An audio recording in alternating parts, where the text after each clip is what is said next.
नमस्कार दोस्तों, नमः शिवाय। जीवन ज्योति चैनल में आप सभी का हार्दिक स्वागत करती हूं। दोस्तों, आज की वीडियो है ज्येष्ठ मास शुक्ल पक्ष निर्जला एकादशी व्रत के विषय में। यह एकादशी अत्यंत ही महत्वपूर्ण, अत्यंत ही पुण्य फल को प्रदान करने वाली एकादशी मानी जाती है। ऐसी मान्यता है, जो भी व्यक्ति निर्जला एकादशी का व्रत धारण कर लेता है, उसे वर्ष भर की 24 एकादशी का व्रत रखने का पुण्य फल प्राप्त हो जाता है। इसे पांडव एकादशी और भीमसेनी एकादशी के नाम से भी जाना जाता है। जैसा कि नाम से ही आप समझ पा रहे हैं कि इस एकादशी में एक बूंद जल भी ग्रहण करने का विधान नहीं है।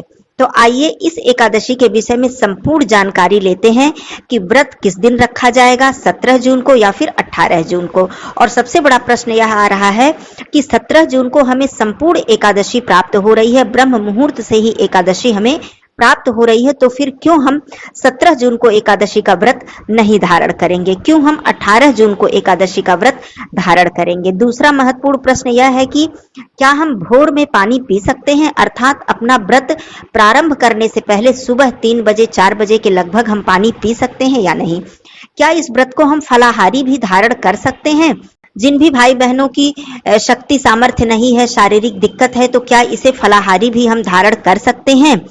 ऐसा क्या करें कि हमें दिन भर प्यास न लगे? जो लोग निर्जला इस व्रत को रखेंगे, दिन भर उन्हें प्यास न लगे, ऐसा उन्हें कौन सा उपाय करना चाहिए? दूसरी बात, इस दिन तुलसी पूजा हमें करनी है या नहीं, क्योंकि दिन पड़ रहा है मंगलवार। पीपल पूजा करनी है या नहीं? बहुत सारी बातें आप लोग इस वीडियो में जानेंगे और इस एकादशी व्रत के विषय में जानेंगे। सबसे पहले मैं बता दूं कि इसे भीमसेनी एकादशी क्यों कहते हैं, क्योंकि एक बार भीम जी ने भगवान श्री कृष्ण जी से प्रश्न किया कि सभी पांडव, उनके जो सभी भाई थे, वो एकादशी का व्रत धारण करते हैं, लेकिन उनसे भूख बर्दाश्त नहीं होती है, भूख सहन नहीं होती है, इसलिए वो एकादशी का व्रत धारण नहीं कर पाते हैं। ऐसे में वो क्या करें, कैसे पुण्य फल की प्राप्ति करें? तो भगवान श्री कृष्ण जी ने कहा कि आप पूरे वर्ष भर एकादशी का व्रत भले ही न धारण करें, आप केवल ज्येष्ठ मास में शुक्ल पक्ष में पड़ने वाली निर्जला एकादशी का व्रत यदि धारण कर लेते हैं, तो आपको संपूर्ण वर्ष भर की एकादशी का फल प्राप्त हो जाता है। तब भीम जी ने इस एकादशी को धारण किया था, तभी से इस एकादशी का नाम भीमसेनी एकादशी भी पड़ गया। आइए एक एक करके सभी महत्वपूर्ण प्रश्नों को जान लेते हैं। उससे पहले छोटा सा निवेदन करूंगी कि यदि आप मेरे चैनल पे पहली बार हैं तो चैनल को सब्सक्राइब कर लीजिएगा। वीडियो मेरा अच्छा लगे तो इसे एक लाइक जरूर कीजिएगा। कमेंट बॉक्स में ओम नमो भगवते वासुदेवाय अवश्य लिखिएगा। देखिए दोस्तों, यह एकादशी 18 जून दिन मंगलवार को धारण की जाएगी।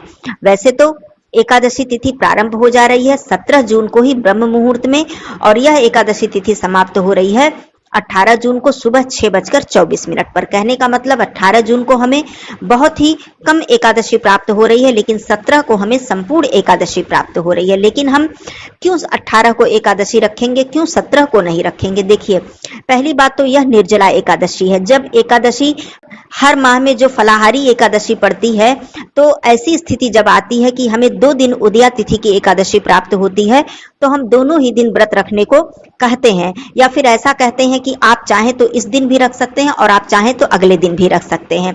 लेकिन इसमें यह कहा जा रहा है कि आप 18 को ही रखें। क्यों कहा जा रहा है? आइए इसका सबसे पहले कारण समझ लेते हैं। देखिए, जो भी भक्तजन 17 को यदि व्रत रखेंगे, तो उन्हें 18 को जो पारण का समय होगा वो लगभग दोपहर में 1-1:30 बजे के बाद प्राप्त होगा, क्योंकि हरिवासर की समाप्ति इससे पहले नहीं हो रही है और हरिवासर में कभी भी एकादशी व्रत का पारण नहीं किया जाता है। एकादशी व्रत रखने का जितना अधिक महत्व है, उतना ही अधिक महत्व एकादशी व्रत के पारण का भी होता है। तो बात आती है निर्जला एकादशी की, तो जो भी भक्तजन निर्जला एकादशी व्रत रखेंगे, वो पूरे 1.5 दिन तक निर्जला एकादशी का व्रत नहीं रख पाएंगे।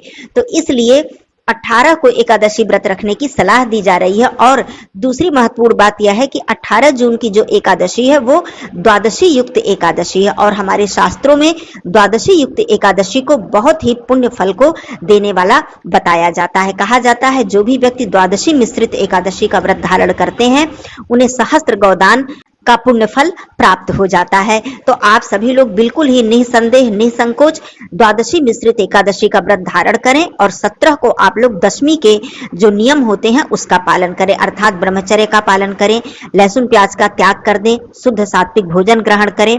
इस तरह से दशमी के नियम का पालन करके 18 को आप लोग एकादशी का व्रत धारण करें और 19 को इसका पारण करें। 19 को एकादशी का जो पारण होगा वो बिल्कुल सुबह सुबह होगा। कहने का मतलब 5:30 बजे से लेकर लगभग 7:30 बजे तक इस व्रत का पारण कर लेना है। आप तुलसी पत्र ग्रहण करके ही पारण कर लें, लेकिन पारण कर लें।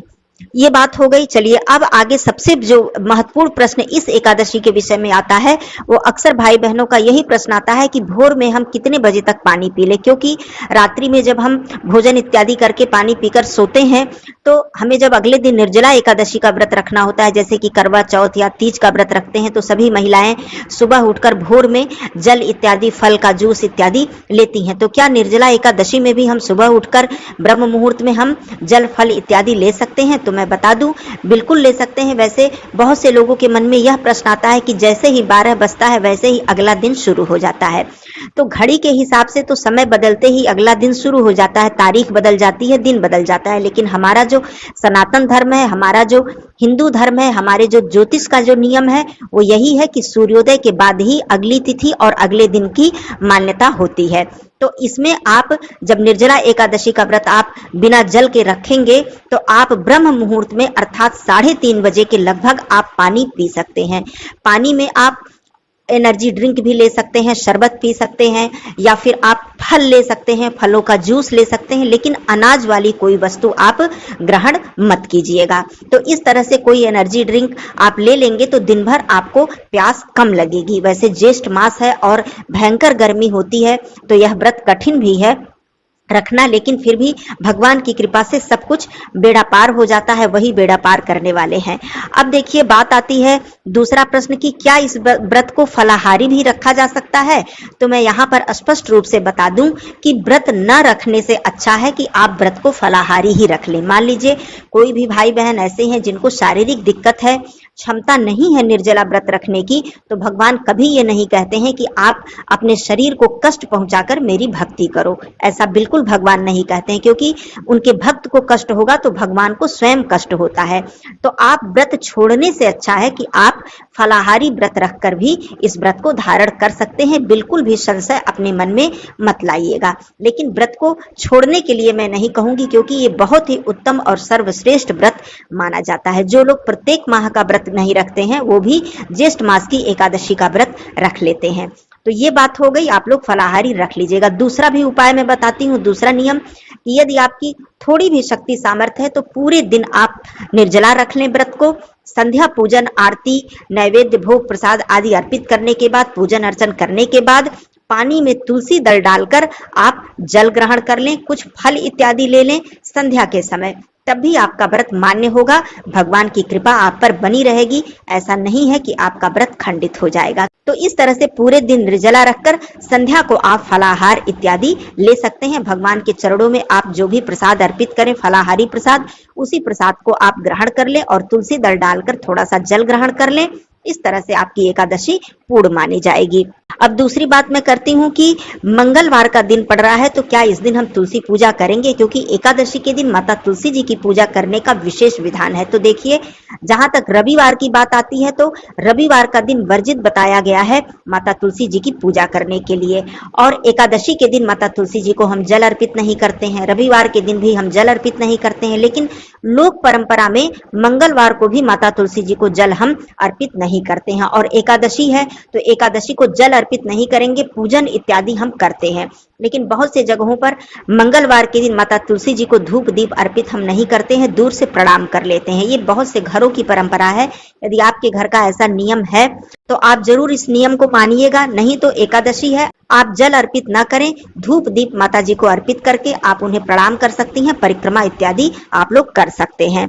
पीपल पूजा की जहां तक बात है, जो कि एकादशी के दिन बहुत ही महत्वपूर्ण माना जाता है, और पीपल पूजा करने से हमें संपूर्ण देवी देवता का आशीर्वाद प्राप्त हो जाता है। तो आप लोग पीपल पूजा जरूर कीजिएगा, क्योंकि पीपल पूजा केवल रविवार को वर्जित बताई गई है। बाकी पूरे दिन आप प्रतिदिन पीपल पूजा कर सकते हैं। और एकादशी, अमावस्या, पूर्णिमा, इन सब दिनों पर तो पीपल पूजा हमें अवश्य करनी चाहिए। तो आप लोग पीपल पूजा जरूर कीजिएगा इस एकादशी पर। अब मैं बात कर लेती हूँ एकादशी के नियम की। जैसा कि हर एकादशी का नियम होता है, उसी प्रकार से आप भोर में, जैसा कि मैंने बता ही दिया है टाइम, आप लोग जल इत्यादि ले लीजिएगा। उसके बाद आप लोग अपने घर की जो भी दैनिक साफ सफाई करके, स्नान आदि करके भगवान सूर्य देव जी को जल अर्पित कीजिएगा। माता तुलसी जी के समक्ष धूप दीप आप लोग कर दीजिएगा यदि आपके घर की ऐसी परंपरा है। उसके बाद विधि विधान से भगवान विष्णु जी, माता लक्ष्मी जी की आप लोग पूजा अर्चना कीजिएगा, पीपल पूजा कीजिएगा। इस दिन भगवान विष्णु जी को तुलसी पत्र अवश्य अर्पित कीजिएगा, लेकिन तुलसी पत्र आपको तोड़ना नहीं है, एक दिन पहले ही आप लोग तुलसी पत्र तोड़ लीजिएगा। वैसे सोमवार को भी एकादशी है, ये बात आप लोग जरूर अपने मन में बिठा कर रखिएगा कि सोमवार को भी संपूर्ण एकादशी है। तो इस दिन भी जहां तक हो सके तुलसी पत्र न तोड़े तो बहुत अच्छा है। रविवार को भी नहीं तोड़ा जाता है। आप अपने घर में पहले से ही तुलसी पत्र आप अपने घर के पूजा मंदिर में जरूर रखें, और रखना भी चाहिए। ये बात हो गई। अब बात आती है कि भगवान विष्णु जी को पीला वस्त्र, जनेऊ, पीले फल, शुद्ध सात्विक मिष्ठान आदि अर्पित करना चाहिए। इस दिन विष्णु सहस्त्र नाम का पाठ करना चाहिए, विष्णु जी के महामंत्र का जप करना चाहिए, जैसे कि ओम नमो भगवते वासुदेवाय या फिर ओम कृष्णाय वासुदेवाय, हरे परमात्मने, प्रणतः क्लेशनाशाय, गोविंदाय नमो नमः। बहुत ही सुंदर, बहुत ही चमत्कारी मंत्र है। इस मंत्र का जप कर सकते हैं। विष्णु चालीसा का आप पाठ कर सकते हैं। भगवान विष्णु जी की विधि विधान से आरती करिए, नैवेद्य भोग प्रसाद अर्पित करिए, पीला पुष्प अर्पित करिए। इस तरह से आप लोग अपनी विधि के अनुसार, अपनी श्रद्धा के अनुसार भगवान विष्णु जी की पूजा अर्चना कीजिए। अपनी त्रुटियों के लिए क्षमा मांगिए। और एकादशी के दिन यदि आप दान करते हैं तो यह ध्यान रखें कि अन्न दान ना करें, केवल ऐसी वस्तु का दान करें जिसमें कि अन्न ना हो। फलाहारी वस्तुओं का आप दान करें। ज्येष्ठ मास है, जल का दान करें। मिट्टी के पात्र का दान करें जिसमें कि जल भरकर दान करना बहुत ही शुभ होता है।